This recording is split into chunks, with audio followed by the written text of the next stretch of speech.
चंद्रमा को शाप से मुक्त शिव पुराण। चंद्रमा की सुंदरता पर राजा दक्ष की 27 पुत्रियां मोहित हो गईं। वे सभी चंद्रमा से विवाह करना चाहती थीं। दक्ष ने समझाया सगी बहनों का एक ही पति होने से दाम्पत्य जीवन में बाधा आएगी, लेकिन चंद्रमा के प्रेम में पागल दक्ष पुत्रियां जिद पर अड़ी रहीं। अश्विनी सबसे बड़ी थी। उसने कहा कि पिताजी, हम आपस में मेलजोल से मित्रवत रहेंगे, आपको शिकायत नहीं मिलेगी। दक्ष ने 27 कन्याओं का विवाह चंद्रमा से कर दिया। विवाह से चंद्रमा और उनकी पत्नियां दोनों बहुत प्रसन्न थे, लेकिन ये खुशी ज्यादा दिनों तक नहीं रही। जल्द ही चंद्रमा 27 बहनों में से एक रोहिणी पर ज्यादा मोहित हो गए और अन्य पत्नियों की उपेक्षा करने लगे। ये बात दक्ष को पता चली और उन्होंने चंद्रमा को समझाया। कुछ दिनों तक तो चंद्रमा ठीक रहे, लेकिन जल्द ही वापस रोहिणी पर उनकी आसक्ति पहले से भी ज्यादा तेज हो गई। अन्य पुत्रियों के विलाप से दुखी दक्ष ने फिर चंद्रमा से बात की, लेकिन उन्होंने इसे अपना निजी मामला बताकर दक्ष का अपमान कर दिया। दक्ष प्रजापति थे, कोई देवता भी उनका अनादर नहीं करता था। क्रोधित होकर उन्होंने चंद्रमा को शाप दिया कि तुम क्षय रोग के मरीज हो जाओ। दक्ष के शाप से चंद्रमा क्षय रोग से ग्रस्त होकर धूमिल हो गए।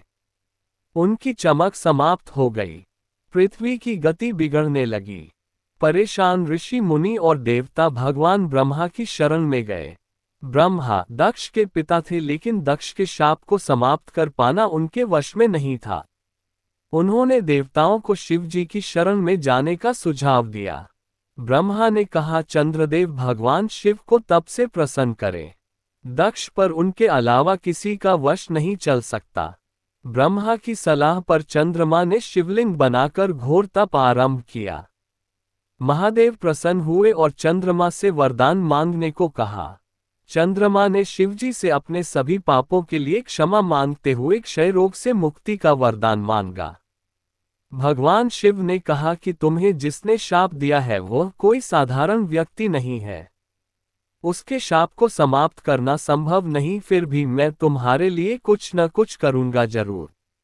शिवजी बोले, एक माह में जो 2 पक्ष होते हैं, उसमें से एक पक्ष में तुम मेरे वरदान से निखरते जाओगे, लेकिन दक्ष के शाप के प्रभाव से दूसरे पक्ष में क्षीण होते जाओगे।